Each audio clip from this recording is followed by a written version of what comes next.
Good afternoon, everyone, and thanks so much for joining us. We're here from MPA today in our second of the 2018 Imagination Awards webinar series, Winning Ideas.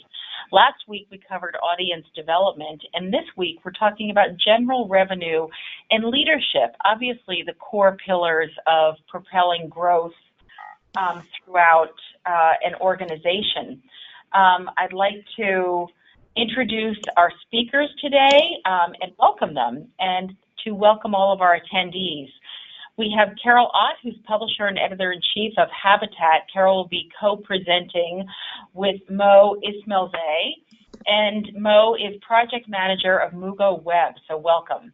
After we hear the Habitat story, Renee Jordan, who's the publisher of Fine Home Building, will share with us a massive project that they've undertaken this year. Michael Manning, product director from America's Test Kitchen, will be joining us and talking about their efforts in the digital arena. And then we'll finish up with Krista Gibbons, who joined us last week. She's the VP of Partnership Activation at Nat Geo, and we look forward to hearing all of their stories. You probably know that this is part of MPA's IMAG community, and just as by way of introduction, the IMAG community is really a community of independent magazines. It's very much within the realm and the world of magazine media brands, but we've carved out a community for these independent publishers to really have peer-to-peer sharing, convening, and learning. If you're not currently a member of the IMAG community, I encourage you to contact me after this webinar and learn about joining the community in MPA. We hear from our members that the engagement and learning is invaluable, particularly for, again, independent publishers. What we love about the independent community is that in many ways the independents have navigated the transition from traditional company to a 360-degree brand in ways that showcase their facility and ability to turn on a dime. What you'll hear today and what you hear throughout these series are stories of brands that are growing without any kind of limitation, whether it be through events, through licensing, through digital memberships, and so on. So we have certainly a lot of experience and examples of how passionate interest can really fuel an enthusiast audience. So what's next? Well, part of what's next is what you'll be seeing in today's webinar, hearing about in today's webinar. The Imagination Awards were launched in May 2016, and our speakers today are actually finalists from the 2018 Imagination Awards. These awards recognize the projects and teams that capture the essence of a brand. We'll see innovative thinking, imaginative tactics, and most importantly, successful results. So I congratulate all of our presenters for their Imagination Award finalists' roles, and we welcome their stories today. Just as a reminder, the Imagination Awards are in the following categories: general revenue, audience development, leadership, content, events, advertising and native revenue, and digital. Today we're going to be hearing about general revenue and leadership concepts. And I am going to, if you're looking for more information on the awards, please look on our website, magazine.org. It will give you a list of all finalists and winners from 2017 and 2018. And without further ado, I once again thank our attendees for joining us today. I welcome our speakers. And we're going to turn our camera over to Carol and Mo, who will be sharing with us the story of the Habitat website, really revamping. Carol and Mo, welcome. Thank you. Thank you, Beth.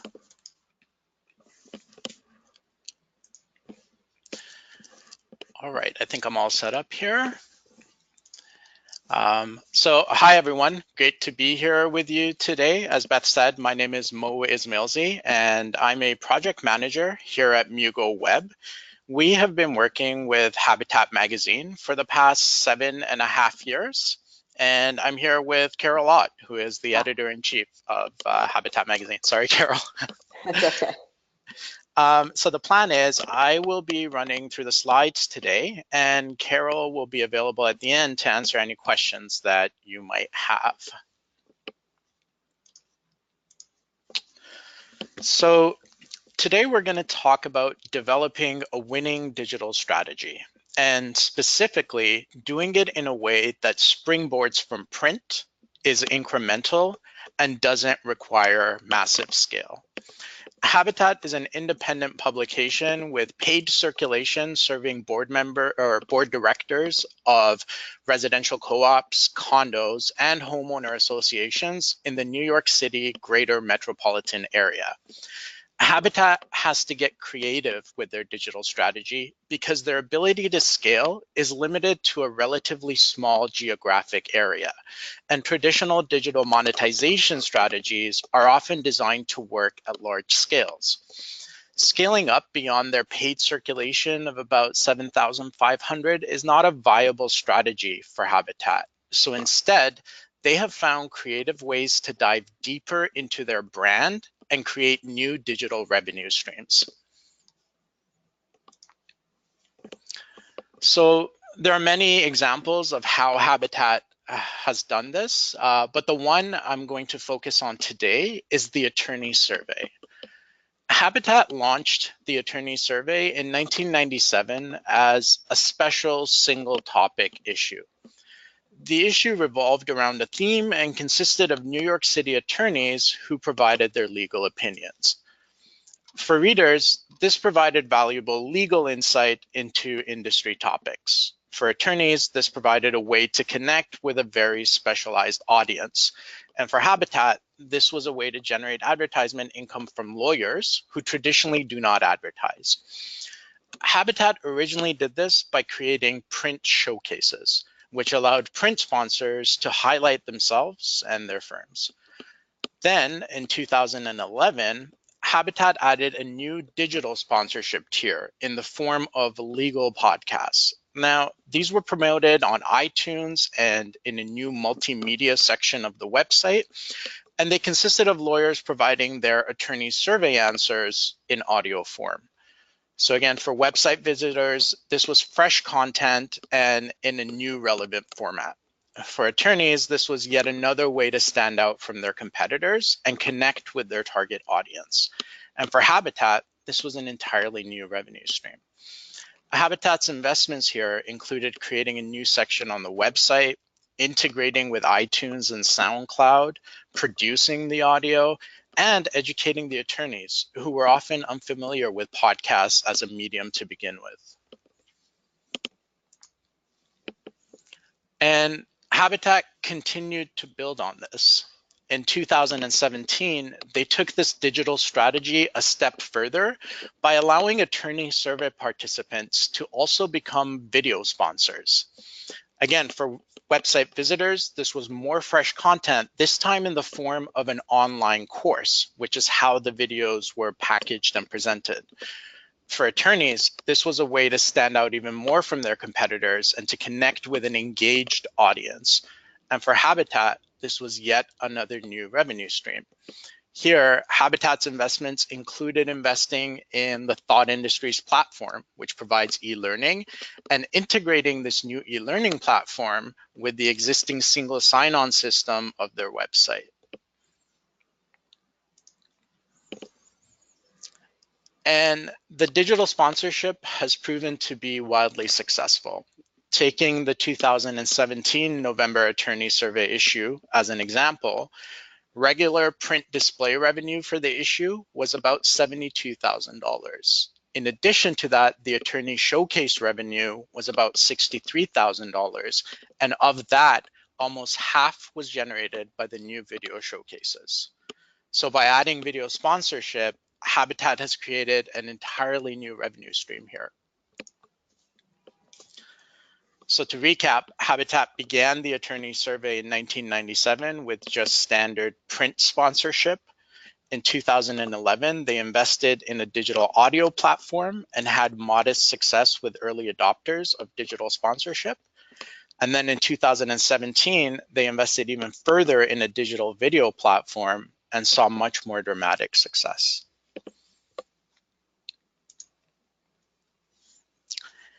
And this leads to a key takeaway. Investing in digital doesn't have to be all or nothing, and it can piggyback on your print strategies. For instance, Habitat's original website was created and maintained in-house by a staff member. Later, they came to Mugo and invested in a new web presence, complete with a digital archive and message board. And Habitat has been building on that ever since.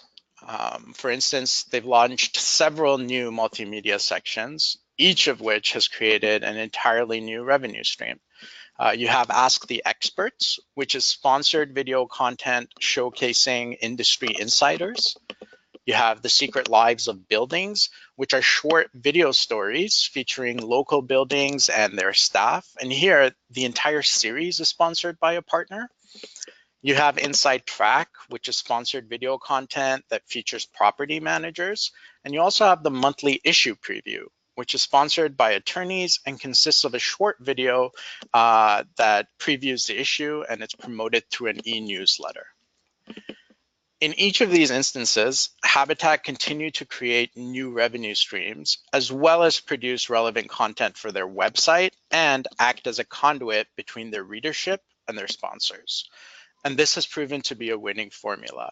Video sponsors represent 33% of Habitat's web revenues, and on a broader scale, all of Habitat's new revenue growth comes from digital. So that concludes my presentation today. I hope you found it useful. Carol will be available to answer any questions you might have. And if you have broader questions about your own digital strategy, please feel free to contact me through my email. Over to you, Carol. Are there any questions? Let me check. So I do see one.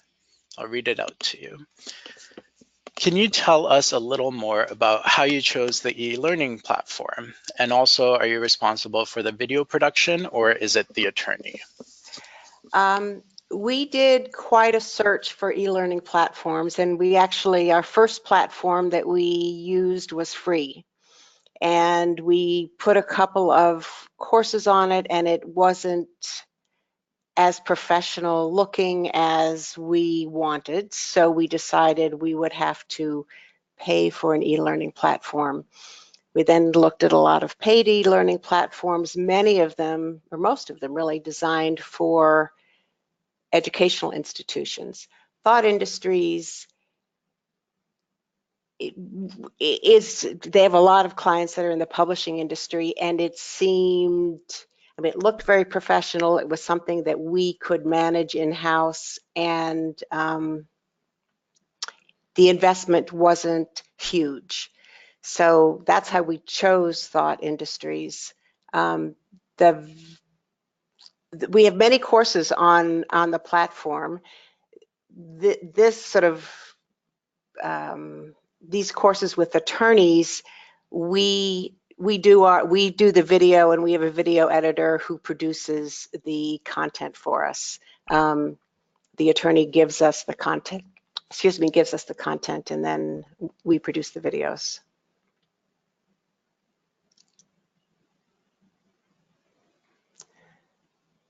All right, I have another question here, Carol. Who in your organization is responsible for developing new products and the strategy to roll them out? I would say it's really a team effort. Sometimes it's an idea that I have, and then whether it's from the advertising side or from our operations side or the editorial side, we will sort of meet and figure out what is needed. We're really driven by content and editorial, and are looking for ways to deliver that editorial to new audiences that aren't reading Habitat. So I mean, it's really a team effort. It isn't just one person who comes up with the idea. The only thing I'll add to that is that from a developer standpoint, we deal with many clients. But Carol, by the time you come to us with your idea, it's fairly well formulated, and it's nice for us because we can just focus on what we need to do. And the choice of the e-learning platform, I have to say it was very, it doesn't just look good, it provides white label kind of integration with your existing website, so you can brand it how you want, and all aspects of it are fully customizable. So it was very nice to work with from a developer standpoint. And I just want to add with the e-learning, which I think is pretty exciting. You know, we're in the business of telling stories, which I thought that's what a class was. But once you tackle teaching a class, you learn that it is not just about telling a story. And there are a lot of courses up there that we produced in-house, but we last year began working with an instructional designer because it was clear that we didn't really have the skill set to produce successful courses, and somebody else who understood this did. That's great. Well, that's super good insight for us all to have. And congratulations to you for forging ahead and successfully rebuilding your website with such exciting products and that are obviously very compelling to both advertisers as well as your community. Thank you, Carol and Mo, for sharing that story with us. We're going to switch now to Renee Jordan. Speaking of building, Renee is SVP of the Home and Construction Group at the Taunton Press, and Renee's going to talk to us about their signature program, Keep Craft Alive. Renee, welcome today. Thank you, Beth. Good to be here, and thanks for having us. As a way of background, Fine Home Building is a 37-year-old media brand published by Taunton Press. Our content platforms are focused on hands-on and how-to techniques, inspiration, celebration of excellence in craftsmanship, primarily for residential construction professionals and those serial remodeling homeowners, as we like to call them. I will start this presentation, if I can flip slide.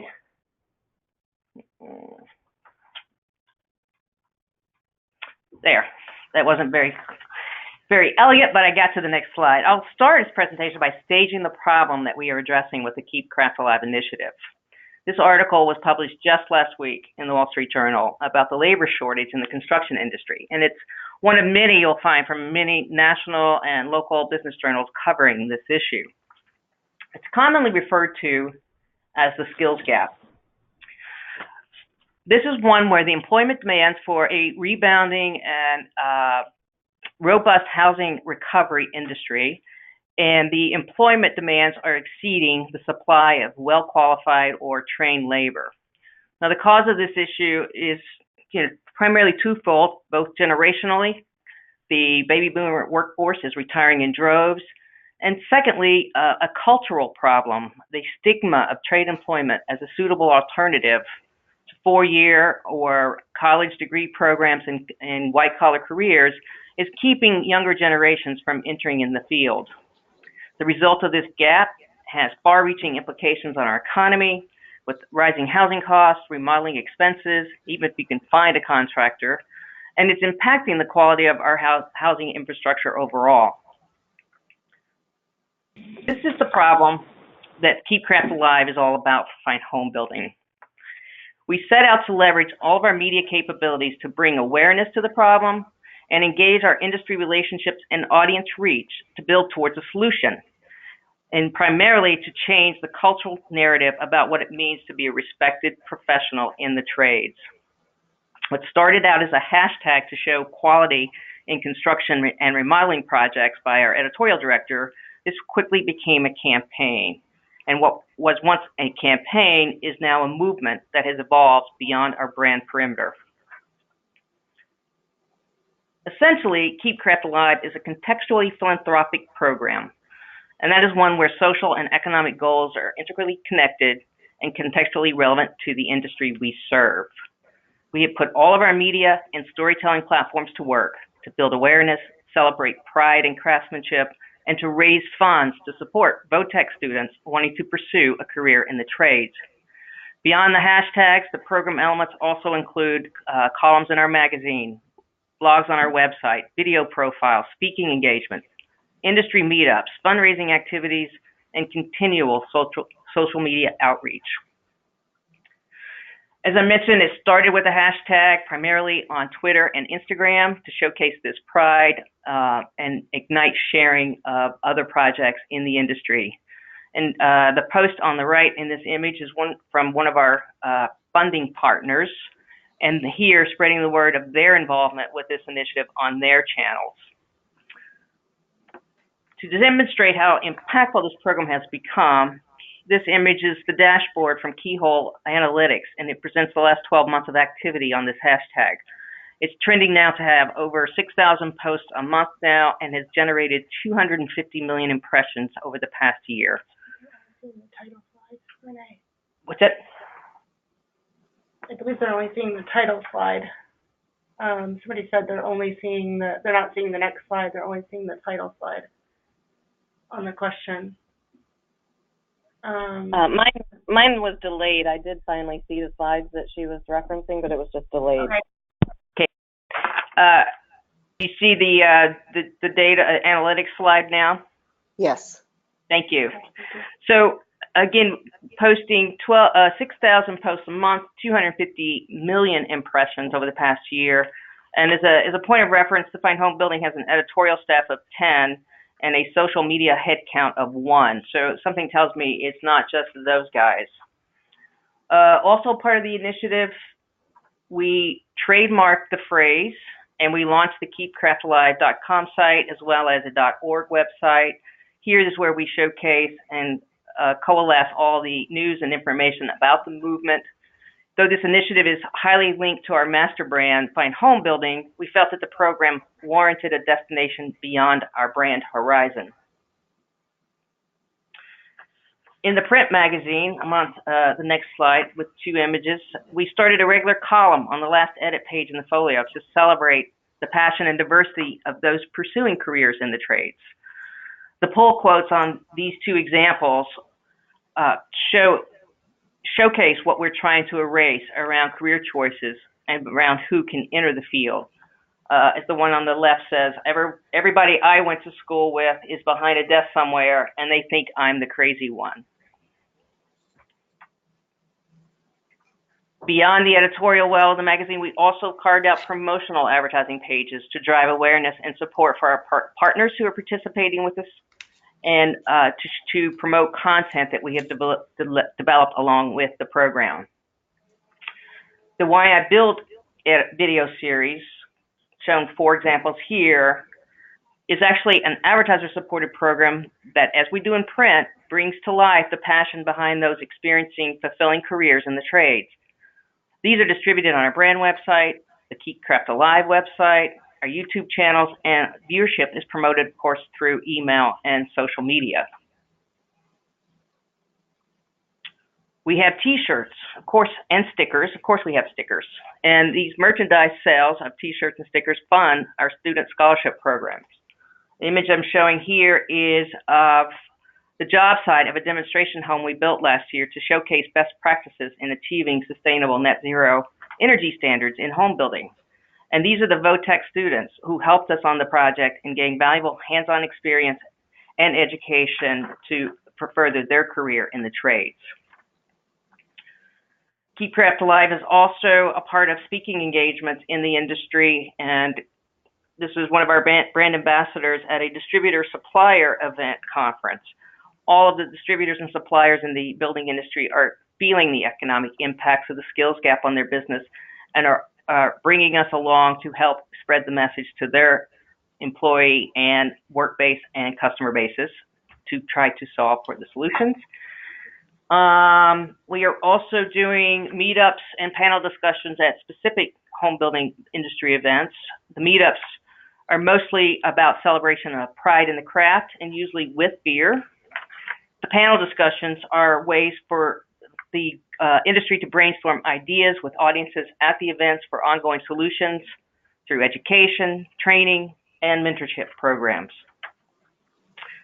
Key part of this program is our partnership with Skills USA to administer scholarships to students aspiring to careers in the construction trade. Skills USA is a national partnership of over 360,000 students and teachers and industry representatives working together to ensure that America has a skilled workforce. In June, both this year and last year, Fine Home Building attended the National Leadership Conference with our funding sponsors, and we awarded scholarships. Last year was $25,000. This year we almost tripled and awarded $70,000 in scholarships 2 months ago.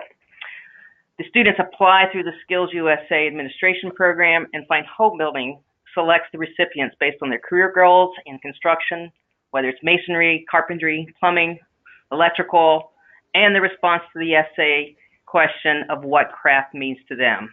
And I have to say, personally, this is one of the most gratifying parts of the program, is to meet these students firsthand and see the impact this program is having on their lives. The results of the program, I've highlighted them here in bold. I hope the slides have kept up with me.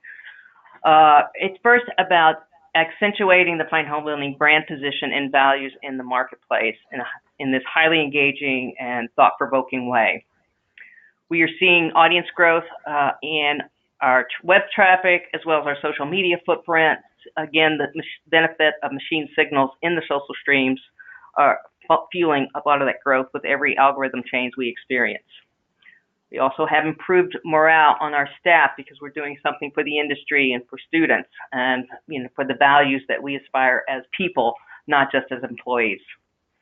We have deepened loyalty with our existing customers who recognize the value of what we're doing, and the emerging millennial target for our audiences who value that we support and understand the choices that they need to make in their lives. And yes, our audiences in print are getting younger.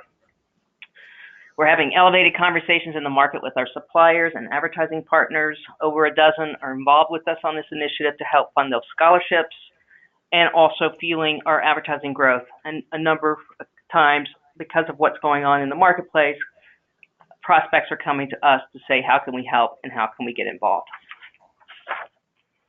Key takeaway, it's a simple formula really. You take a social economic issue.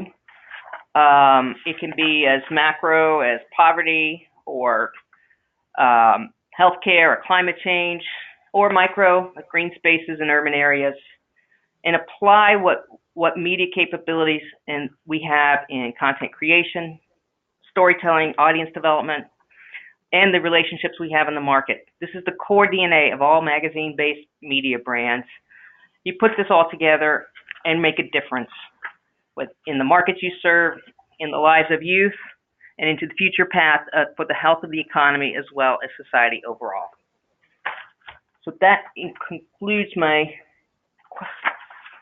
slides. Let's see if I can get to some of the questions.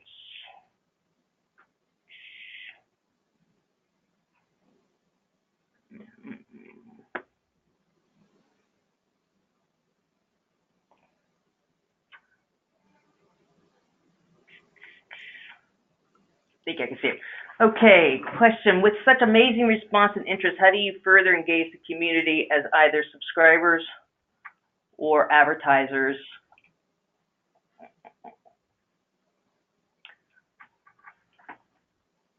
Think about the response to that. First thing I'm doing is we are now establishing a permanent executive director for the organization to be able to move this beyond our core daily operations into a more focused on learning or engaging with education places as well as marketers in the space. And it really just grows, is back as far as the community and subscribers, it just continues to get brand awareness, even though we have 37 years in publication. there's still those in the business who've never heard of us, and so this initiative has helped us drive awareness across a brand for potential subscribers. Next question is, can you tell us a little bit more about your video distribution? YouTube is successful for us, thank you. A lot of our video distribution is on our own social media channels. That's where we're seeing our most success, and Instagram being the biggest driver of engagement with video. Our YouTube channel is also been a large place for it, but most of it's through our email. And second piece of it is the partnerships that we have with our clients and our partners and our brand ambassadors. Having them share the video links through their channels is exponentially moving the channel through, or moving the viewership up.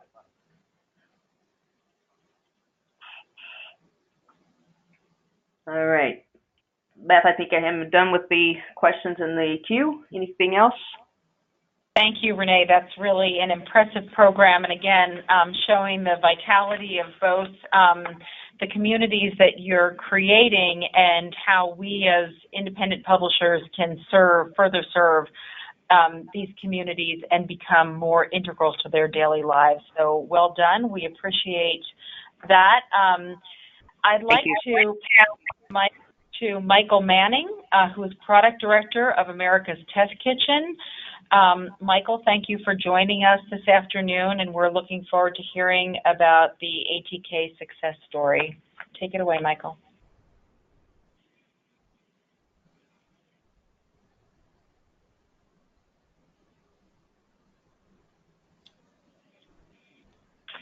Michael, I see your screen, but I can't hear you. Can you, perhaps you're on mute?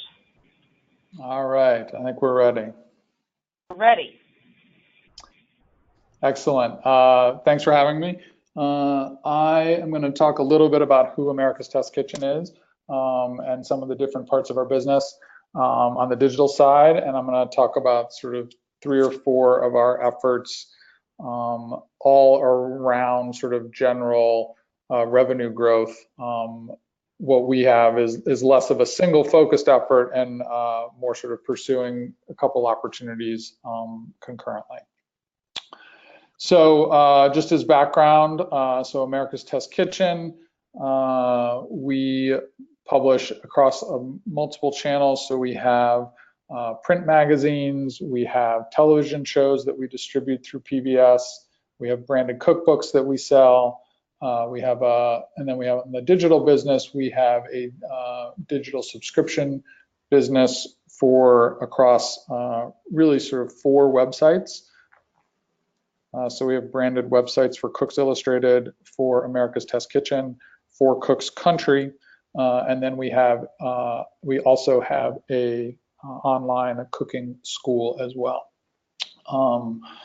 So on the digital side, really what we're focused on is selling those subscriptions, including access to the recipes, equipment, and ingredient reviews. The cooking school is something you can buy as a separate product if you want. And just to note that we don't accept display advertising revenue on the web. So that really, in a lot of ways, helps us focus on the subscription part of the business. The other piece that we have added in recent years is really ramped up our efforts around affiliate revenue and what we call sort of flash deals. So the notion that there's a product on sale at a deep discount, but it's time bound, usually for 24 hours or so. We limit ourselves only to products that we recommend as opposed to just whatever we could source. And then on the digital side, again, we're selling our own cookbooks through a ATK branded storefront, and we are a sales channel for print starts as well. All right. Great. So our challenge, as I sort of alluded to, is really how do we diversify and modernize our digital revenue operation? We've got a lot of different brands. We've got a lot of different products and offers. And in the past, we have been pretty good about really sort of asking people multiple times, or putting multiple offers in front of the same people. And what we found is that we really started to get a lot of audience fatigue and offer burnout. So for us, what we're trying to do is find ways to rationalize and streamline while also maintaining or hopefully improving the overall business results. So the first sort of thing to touch on is really around streamlining and rationalizing our offers. We previously would try and sell you a membership to each one of our websites individually. So it would be possible in theory for someone to be paying us for 3 different subscriptions to very similar experiences. What we have done now is we've streamlined around the notion of an all access membership. We will present that now as the default offer for people. We will bundle that with access to a print subscription, but we're trying to minimize the experience that customers used to have where they would purchase from us and then immediately we would try and upsell them into another tier or another level, and really sort of focus that initial purchase decision around a sort of more complete or more robust offer. The second thing to talk about is really around the email channels that we have and steps that we've taken to streamline and improve the email communication. This slide here illustrates sort of the progression that we put people now into from a sort of welcome cascade. So if we have captured your email address through, say, a social channel, we will send you a sort of standardized welcome to the brand. We'll follow that up with an offer, and then the third offer, or the third sort of part of that welcome campaign would be to get you to try and engage with a very specific piece of content, in this case, the perfect chocolate chip cookies, which are quite delicious. Oh, I'm going the wrong direction.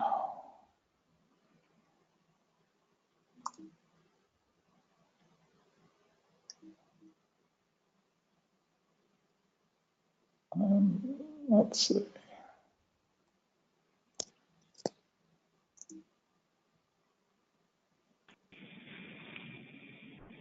All right, I'm back. Sorry about that. So next, I alluded to the consumer revenue. So this is really about taking the existing traffic that we have and redirecting that to Amazon where appropriate. What we found is that people come to us, given our strong content and expertise in terms of reviewing equipment directly, and that certainly is one channel. We've also found that people are also sort of interested and willing to purchase through other parts of the site experience as well, where maybe their initial intent was not to come and purchase or read reviews about a piece of equipment, but in the course of looking at a recipe, they may realize, you know what, I really should upgrade to a digital thermometer. And this is the recipe, I want to make this recipe, and this recipe is going to be the one that convinces me to get a better piece of equipment. We have sort of continued to find places throughout the digital experience to integrate these links, hopefully in a way that makes sense for consumers, while also adding growth for us here. Social is another big channel for us where we really ramped up our investment just in terms of time spent and in terms of content produced, and have seen some nice returns in the last 12 to 18 months. One thing to call out here is we have had a lot of success with a private Facebook group where we invite subscribers to join. They are able to see that, and a lot of them get the benefit of being able to interact directly with each other, and there's a real sort of strong community feel there. It also has been a very nice source of feedback for us, both in terms of specific questions that people may have about a feature or piece of functionality on the website. For example, people have problems or complaints around printing. So we were able to improve the print feature on our site in direct response to the feedback that we got there. And it's also a good source for us to be able to do sort of impromptu surveys or research around concepts that we are considering. The next piece to talk about are efforts around video.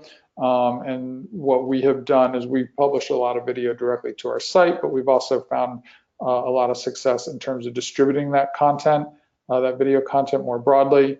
We've really invested in creating content for YouTube and creating some native content to there. We also republish our existing video that airs on PBS to YouTube in search of new audience. But we've found that creating content specifically for the channel has really improved our engagement.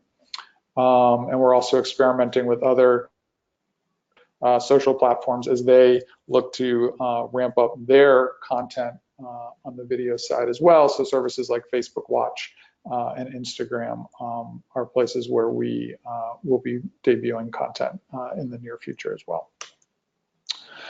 So what have we learned across that's a sort of a very broad span. Rather than talk specifically about things we've learned results for each of them, I think one of the key takeaways for us has really been around sort of the impact on the culture and the way that teams come together. We ask people to work across a lot of different projects and a lot of different initiatives. So I think for us, one of the things we've realized is that the clearer and cleaner that we can get around defining roles and responsibilities, ultimately the more success that we think we'll have and the happier we think teams will be. Right now, people tend to just sort of default to figuring out a way, but it sometimes leaves some uncertainty for the folks involved. Finally, in terms of looking ahead a little bit, some of the things that we want to continue to do to build on our existing efforts, continue to get better at audience segmentation. So we want to get better at taking what we know about you and maybe how you've interacted with us before to help shape the offer that we put in front of you, as opposed to putting the same offer in front of the vast majority of people.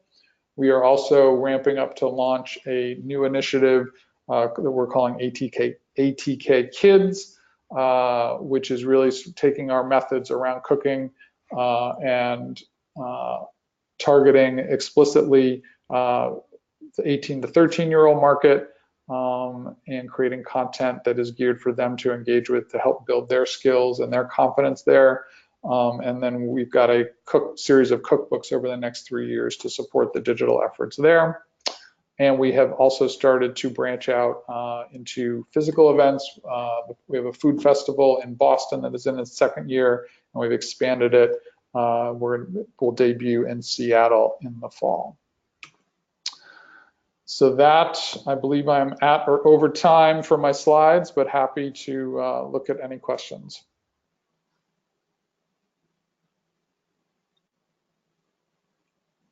All right. So one question around email. How email is core to our strategy. How has it changed over the past few years? It certainly is core to our strategy in terms of being able to reach people on a consistent basis. One of the things that we've learned particularly about this space, and I'm sure many others feel, is that cooking is as much about sort of inspiration, people being able to reach directly to people with suggestions for this would be a great time to make this, or here's a recipe we want to feature and talk about, really helps inspire people.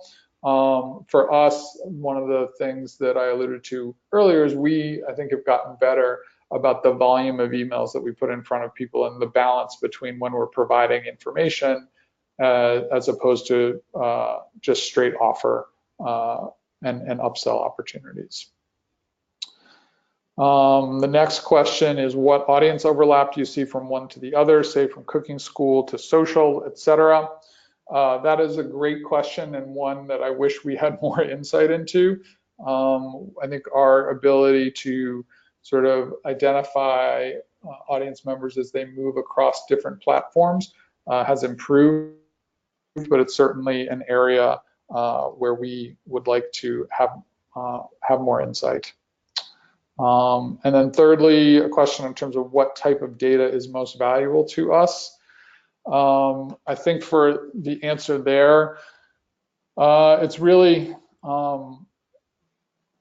looking at the types of sort of interactions that new members have versus to really think about sort of new members versus people that have been loyal members versus prospects. So for us, we want to get more insight into how each of those groups are using the site, what's important to them, what is it that's going to convince them to come back. Those are areas where we would like to spend much more time and moving forward. All right, I think that looks like that is all of the questions for me. So I will happily pass the baton here to Krista. Well, let me say thank you, Michael, and I'm sure everybody is just getting ready to clear their afternoon to make those perfect chocolate chip cookies. So if you guys want to send visuals of your success stories, then we'll be happy to post them on @MPA Magazine Media, Mag Media. Thank you very much for that smart and interesting presentation. Good work and very, very broad and focused. Krista Gibbons, our next and final speaker, is VP of Partnership Activation at Nat Geo. And also, I think, as with the speakers prior to her, really knows something about leveraging all aspects of a brand to give the most powerful experience to an audience. So, Krista, I'm going to welcome you and turn the microphone over to you to hear now. Great, thank you. Thanks for that introduction and thanks for having me today.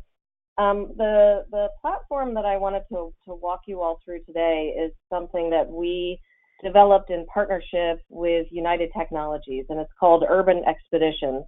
And we really did work through a particular challenge that was brought to us, and that was that we were talking with the Chief Sustainability Officer, who had a lot of innovative ideas about ways that he wanted to achieve their corporate social responsibility objectives, a lot of which was through storytelling, because the issues that they were trying to address as a company was really about a lack of awareness around sustainable cities and the challenges that we face in cities, whether it's through construction and housing and buildings and energy efficiency, or transportation and moving people between cities and around cities, or even how we will feed a growing population that is also migrating to cities. So cities was really an opportunity for them as a company to show leadership. And he came to National Geographic and really wanted to do something different. The challenge that we faced is this really. Krista, I'm going to interrupt for 1 second. I thought perhaps we were waiting for a reveal, but perhaps the audience, as well as I, can only see a black screen. Do you want to check your slideshow? It says showing, but maybe Marissa can show my slides, because it says it's showing the screen, but I see a black screen in the preview, but it says that it's showing my screen.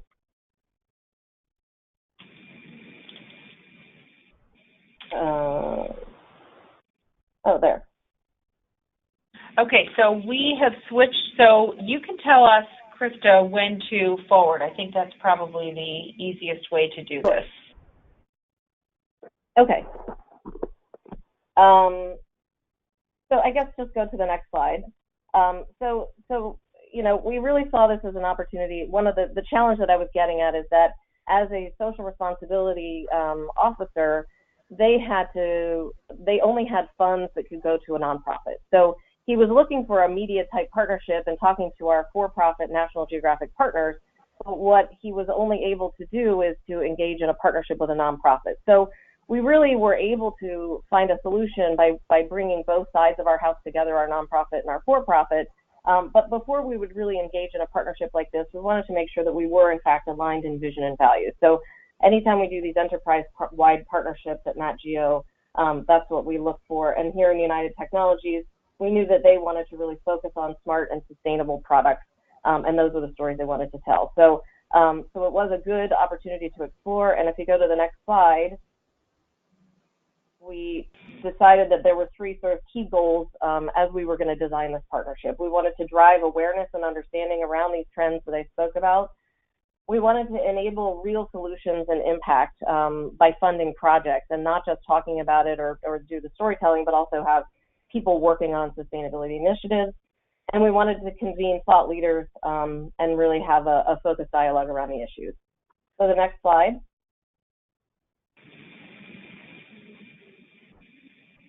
So when we talk about the approach, and I spoke a little bit about the challenge in that we knew that National Geographic is a little bit complicated, but it's also an incredible opportunity. Our nonprofit is able to partner with United Technologies to create this urban expeditions platform. So UTC in this case, because they couldn't be a sponsor of editorial content because that would give them commercial or advertising value. They had to do it through a nonprofit. So they provided funding and the investment and the expertise to the nonprofit National Geographic Society, who then took part of that investment and gave grants to sustainability projects. But then the balance of it was then they hired the for-profit National Geographic Partners, which is the media company, and we do all of the consumer-facing events and products.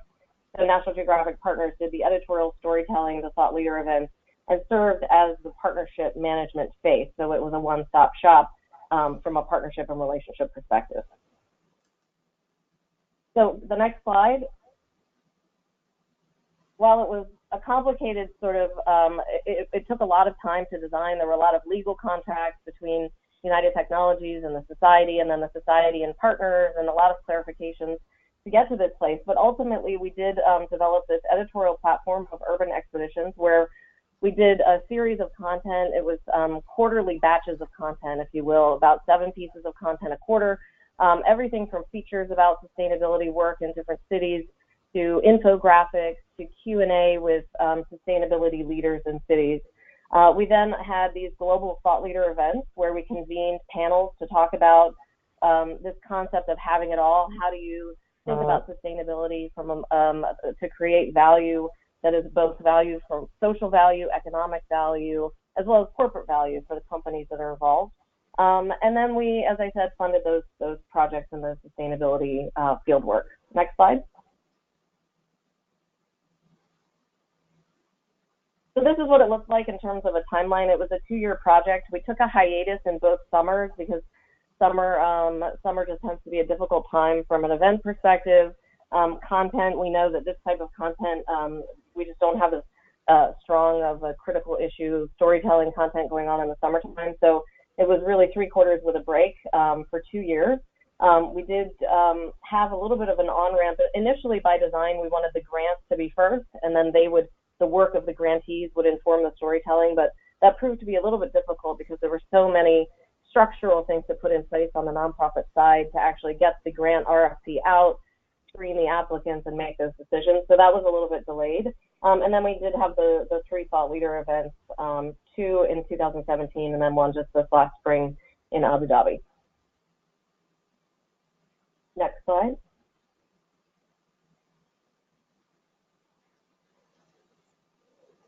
You can just skip again.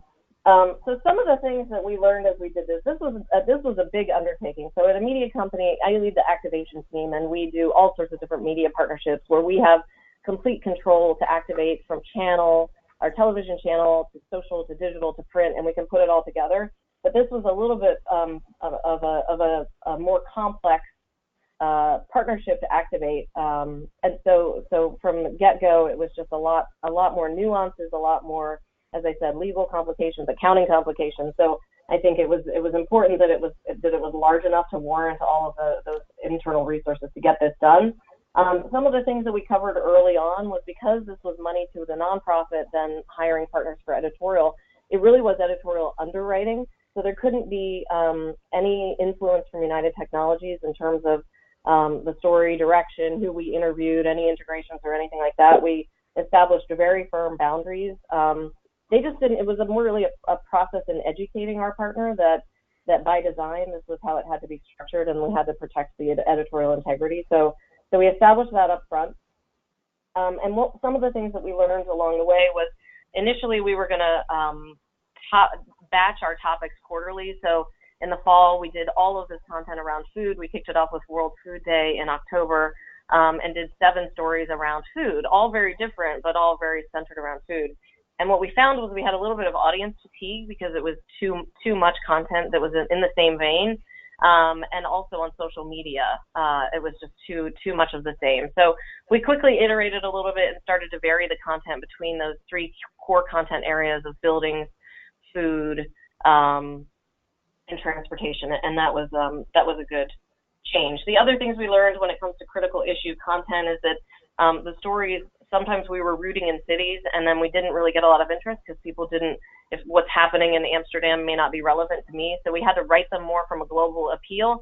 And then later in the story, we may get into the, Amsterdam as the specific example of what's happening, but it had to be written more through a global lens. The bigger the story, the greater the opportunity for additional storytelling. We actually spent some time, instead of doing lots of little stories, that we realized if we invest in a few big stories, we can really use that budget to elevate the photography. And then we were able to take a digital feature story. There was one that we did about the most improbable sustainable city in Dubai. And because we invested in that photography, we were able to evolve that into a print story. So we sort of got two bites at the apple there. And then the other thing we found was that personal relevance was really important because critical issues are really hard for people to digest. And we really wanted to make it inviting and bring people in. So we had to lead with personal relevance. Next slide. With the events, we quickly learned that, putting on a thought leader event in the U.S. is really easy. We have our headquarters in D.C., but as we move out of the U.S. and into these international markets, there's a lot more. I think it's one more slide if you can for the events learning. There's just a lot more to consider in terms of red tape in Abu Dhabi. When we did the thought leader event, we had to register all of our speakers with the Ministry of Tourism. We had to get permission from the ministry. It was an economic ministry, permission to even have the event. So there was a lot more hurdles that we had to jump over. And also, we assumed that when someone said, yes, we have lighting and all of the things that you would need to do a proper high quality event. While they said they had them, they were not of the same quality and not the same caliber that we would have anticipated. So we learned that along the way to be a little more diligent in investigating those things. We also found that the smaller the event was actually better. So more people is not always better. When there's a more intimate selection of people, you can get a higher caliber group. And then there's also a lot more network that goes on before and after the events as people mix and mingle. So we had, I think, 300 people in DC. In the international markets, we did 100, and the 100 seemed to be a much better number for a deeper engagement. And then, of course, having our editor-in-chief participate really allowed us to elevate the panelists and the audience itself. I think the brand goes only so far, but really making sure that our leaders were engaged helped to elevate it as well. We opened each event with a video piece of content that really sort of talked about urban expeditions and what it is. But then we also had a visual opening presentation by Susan, our editor, did one. We also had a photographer do one for each of the events. And that really sort of grounded people and gave them something to sort of absorb to set the tone for the day before we went into our panel. So that was a good learning. And then the other thing that we tried to do as we moved through the events was listen for sound bites in those conversations that we could then turn into future stories. So they weren't sort of siloed activations, but it was ultimately all connected. So we did meet some great people at our events that then became people that we interviewed in our stories. Next slide.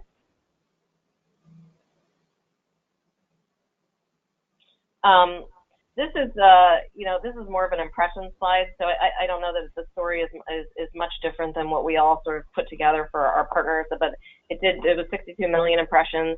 I think what was really interesting is that 7 in 10 had a more positive opinion of United Technologies. It wasn't sponsored.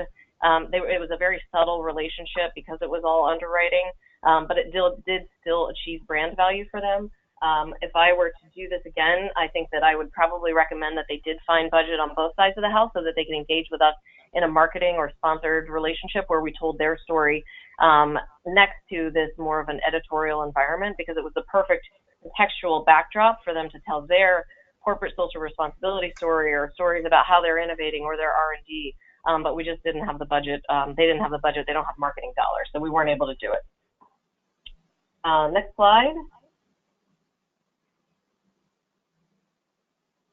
So if there's just one key takeaway, I thought it was really interesting earlier in the presentation. I saw the Skills USA example. We're definitely seeing ways that we can talk about impact and making a difference at National Geographic in all of our content. We also had a lot of examples in the past about how a brand, like we had Stella Artois come to us and telling their brand story about their relationship with water.org. But this is really a new revenue model. This is about the brand or the corporation or the advertiser funding the nonprofit, and then the nonprofit engaging the media partner. So I think it is a new revenue model because it unlocks new dollars that may not have been on the table for media companies in the past, whether it's CSR dollars, foundation dollars, corporate foundations, et cetera. So we're looking for ways that we can make it easier and figuring out how we can continue to do these types of partnerships. Not only with the National Geographic Society nonprofit, but other nonprofits that relate to our editorial perspective.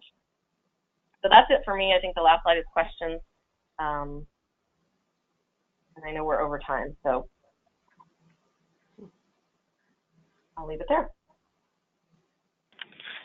Okay, Krista, can you just, this involved so many different people from across your organization. Can you just tell us a little bit about how, if you have any advice for brands listening to how to bring together teams across the organization?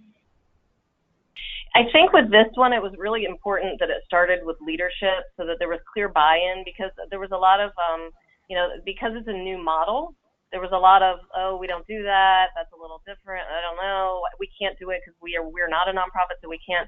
So really pushing to come up with the solution required leadership to sit together, editorial leadership and advertising leadership, and then leadership with the nonprofit to really hash out what's the right model that feels comfortable for everyone. And then we were able to implement. But like I said, there was a lot of legal, accounting, and partnership management. There was a lot of work that went into getting to that design. But once we designed it, we were able to activate. Well, that's great. That's great. All of these programs were very, very complex and required a lot of good thinking and commitment across the entire organization. And I think really illustrate how independent brands, not only in our IMAG community, but all around the country, are leveraging all aspects of a brand in pursuit of growth and an expanded footprint. In today's world of fake media, we're happy that you're going forth with a lot of keeping us honest and keeping the integrity and value in magazine media. So we thank you for that. I want to thank all of our attendees today for joining us. Please don't hesitate to reach out to our participants and speakers with any questions about these programs or anything else. So with that, I say thank you to Carol and to Mo and Renee and Michael and Krista, and we'll see you next week. Take care, everyone, from MPA.